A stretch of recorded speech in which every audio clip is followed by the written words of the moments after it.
467 centimeters in feet?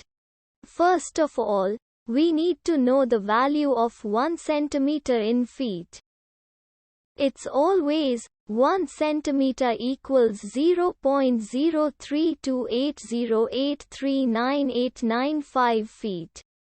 Now we have to multiply 0.03280839895 by 467. Therefore, 467 centimeters times 0.03280839895 feet equals 15.3215223096 feet. So, in other words, 467 centimeters equals 15.3215223096 feet. We hope you have enjoyed this video. Please like and subscribe to our channel for more videos like this.